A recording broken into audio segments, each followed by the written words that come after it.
Hey, it's Jim Ebert with Cancer Can Rock. Today we have Rio Scafone in doing her song, Train to Glory. I hope you guys like it.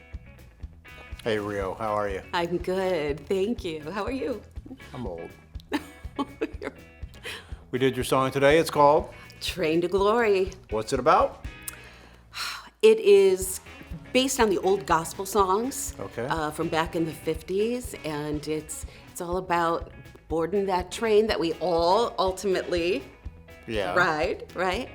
And being okay with it Right. as well as you can, you Right. know, but kind of accepting that and, you know. You got immediately into the really deep aspects of this.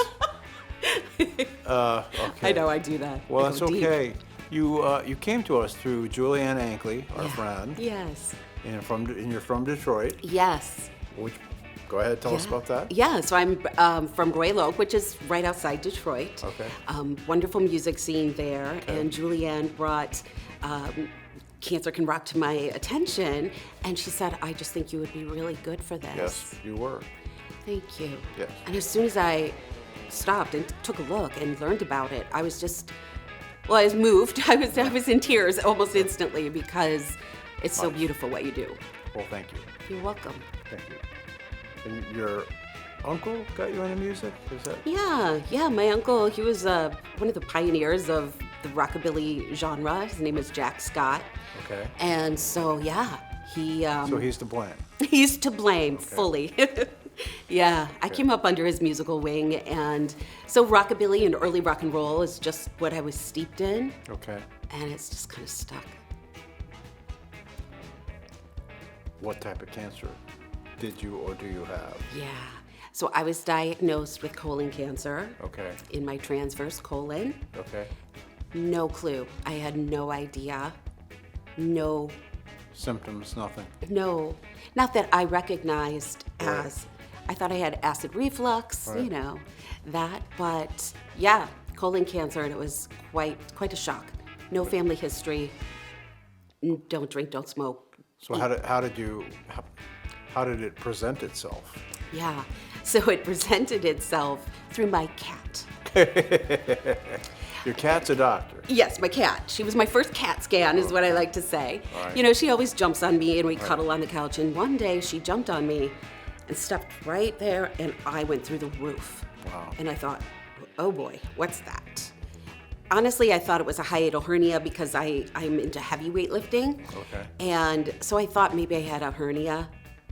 And so I went to my doctor, and they missed a lot of signs that, looking back, seems very obvious. Blood work was off, inflammation markers were through the roof. Yeah. She thought I had a hernia too. And I followed my gut. Ah. See what I did there? I did. Followed my gut, and when my insurance denied an ultrasound to take a look at it, and I just knew, no, needed to something's do it. wrong.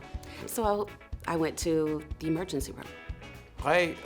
This will never happen, but I just think that every year people should be able to get a full body scan. Absolutely. And I think in the long run it would save money, Yes. probably, but it'll never happen, so I don't know why I talk about it. But I talk about it all the time Yeah. to anyone who will listen.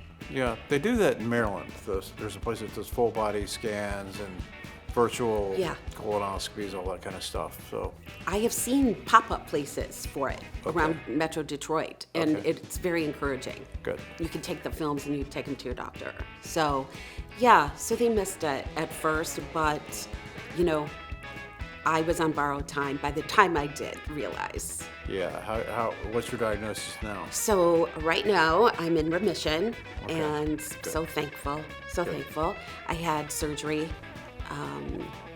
When they discovered it, they thought it had spread to my liver as well, because they saw something on the scans. And thankfully that was not the case. Thankfully, they forgot yes. to tell me that it wasn't. So I was at home thinking, oh my gosh. But so I had surgery, and they were able to get it all Good. encapsulated. So they told me straight out that you probably had it for 8 to 10 years. They couldn't understand how it was perforating my colon.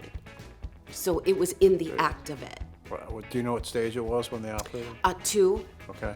2. And they were just amazed that it was so encapsulated. And they thought that it was probably that way because of my active lifestyle. Okay. I tour, I perform all the time. Our shows are very demanding. I'm a dancer, I'm a weightlifter. And they seem to think that maybe that might have had something to do with my body being able to do that. Yeah. Well, I don't dance and I don't weightlift. I really don't do anything. Anyway. Except Anyway. but all of this. How'd the day go for you? Today was fabulous. Good. Thank you so much. My honor. I mean, come on. It's until you're actually here and really go through it. I think you really can't explain to somebody how wonderful it is and how much it means, because you're ultra aware that you're walking into a space where you are seen and you're heard, Right. literally and figuratively. Right. And walking in here, you felt supported. I felt supported. I felt that I wasn't just my cancer diagnosis, Good.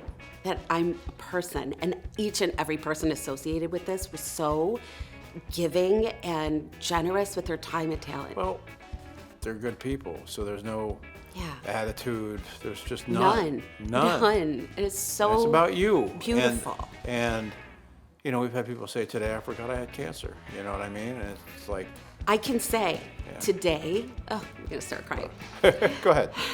That's good for the camera. Go ahead, start crying. Today, was one of the days that I didn't think about scanning my body as I'm standing there. What was that? What pain was that?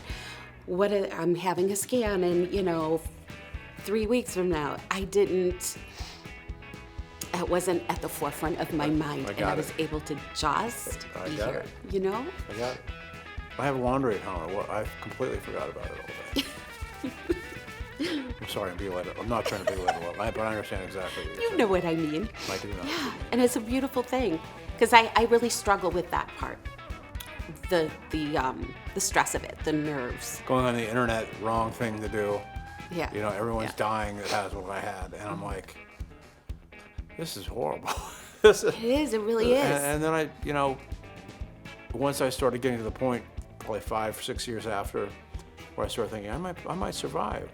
I started to lose the fear of death. I'm not just trying to sound holier than thou, but I just I was like, I've had a great life. I mean, I don't want to go tomorrow, not even close. But if I had to, I'd be like, I'm okay. But I mean, at 60, I could say that. At 45, I wouldn't have said that. Yeah.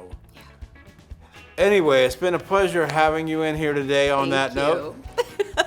Thank you so much. Yeah. Thank you for everything you do. I'm just so grateful. Yeah, honor. Our honor. All right, thank you. Thank you. All right.